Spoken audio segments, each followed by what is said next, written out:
Hello, today is 5/9 of 24, and again, I am coming to you with a video of what I eat in a day on my keto lifestyle. So we are supposed to go to the roller rink, the roller skating rink in town with my kids, and that is from a specific time. It's from 1 to 3. I normally don't eat until 2, but I know that I want to eat before I go because I don't want to be tempted by the other foods that are there. So I want to be full. I had thought about making myself a burger. I actually have gotten 2 beef patties from my butcher. Um, and when I eat a burger, I often eat it with like avocado and fried egg on top. And I'm kind of not really feeling that today. So I have decided that I'm going to take that burger, I'm going to break it down into crumbles and make myself some taco meat and make myself a taco salad. So that is my plan for my midday meal, my first meal of the day. And if I have a second meal, I do have some leftover brisket and slaw from yesterday that I'll probably have. It's not as much, it's only 2 ounces of brisket. Yesterday I had 4 ounces. So it'll probably be kind of like the perfect second meal that's a bit smaller. So I'm going to show you how I make my taco salad just because why not? I am starting with chopping up my lettuce. So I have romaine lettuce here. It's going to end up being about a cup of chopped lettuce. I would normally, if I were cooking and not recording this, I would normally start cooking my meat while I'm doing all of this chopping. But it's too hard to kind of manage the camera and where it needs to be and do both of them at the same time. So that's why I'm doing this in this order. But you could, absolutely start cooking your meat first. So I'm just going to get this chopped. I've got a bowl here ready for me. I am the only one in my family that eats keto, so most of my meals are going to be like for a single serving, but absolutely you could, multiply it out and serve more people. All right, so that's really all the chopping that I need to do for my salad. I'm going to get my knife rinsed off and get a little bit of cleanup done. I like to clean up after myself right away because it's just a much more pleasant work environment to be in. So I got that all done. It's in my bowl. I'm ready to start cooking my meat. So at my stove, I have a medium skillet. I'm going to add a tablespoon of olive oil, and I'm just going to eyeball it because I do a lot of cooking. So I do really kind of know what a tablespoon is. So that's what I'm doing. But you could absolutely measure it out. I'm just really confident in what I have going on here. And then I think I'm going to do it this way. I'm waiting for this to get warmed up before I go ahead and add in my ground beef. To my meat, I am going to add um, some taco seasoning. So this is my favorite taco seasoning.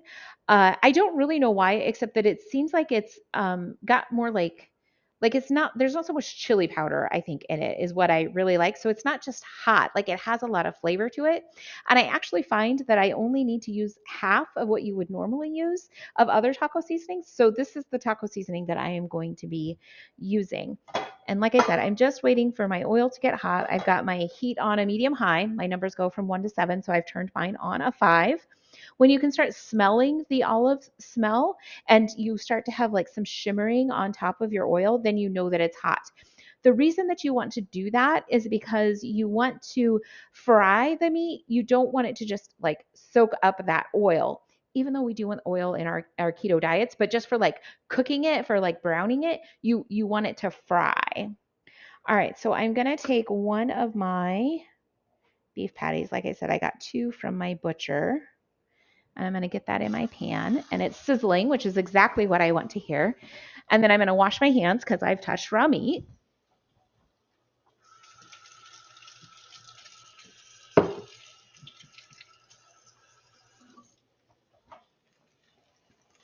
And then I'm going to get this broken up.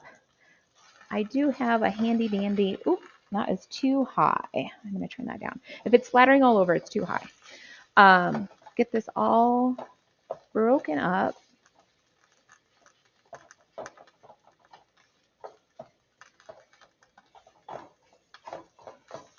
And I will continue to just kind of let this cook and crumble, cook and crumble. But to it, I am going to add, like I said, my taco seasoning. So I am going to add a teaspoon of taco seasoning. If you were using a different kind of taco seasoning, you might want to add 2 teaspoons. This is 6 ounces of, of beef. And it is 80%. So I've got, quite a bit of fat in there, which is what I want.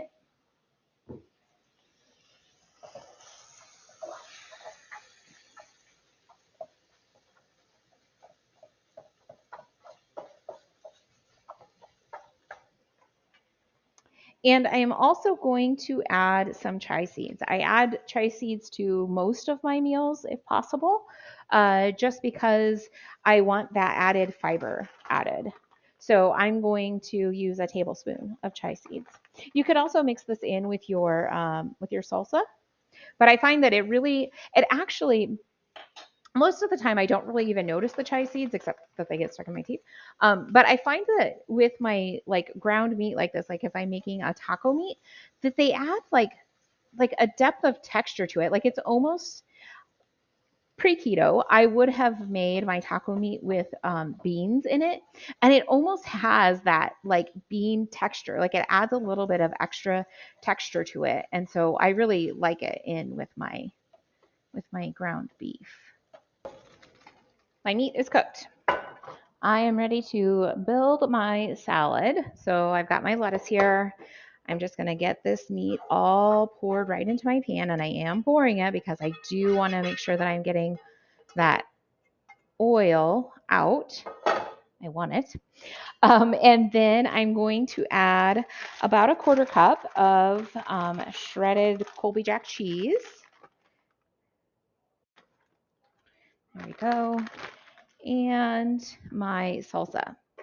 I am going to measure out my salsa um, because this does have more carbs in it, right, than the other stuff in this bowl. So I am going to measure it out. I want about a quarter cup of it. And I like a chunky salsa. Okay, so that's not quite a quarter cup, but I have more. So yay. Here we go. And just get that right in there. And I will make this and use like a half cup of salsa with no problems. I have so few carbs most of the time that I, like I can feel confident about having a half cup, but I'm not exactly sure about today. So I'm going to start with a lower amount of carbs, and then I can add more if I feel like I'm hungry or whatever. All right, so I am going to go eat my lunch. Hello again. It is a little after 5. I ate my lunch meal at about 12 to 12:15. And I am now hungry. I went roller skating, so I did exude quite a bit of energy. So I am hungry. I'm just going to eat my left. I'm not really hungry, but I am hungry. I'm just going to eat my leftover brisket. There's about an ounce and a half here, I think. And then some of that leftover slaw from yesterday's meal.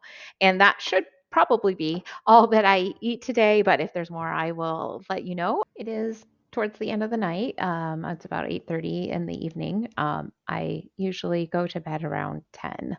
So I am getting ready to kind of like turn in for the evening. That's what we like to do. We like to have like some just kind of like quiet time before we go to bed. So that's what I am preparing for. I have not eaten anything else since I had my brisket and slaw.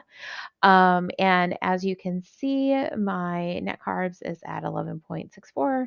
So that is great.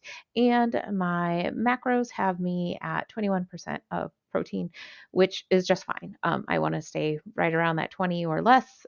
So that's great. The only thing that I'm concerned about here is my fiber, which is not even at 11.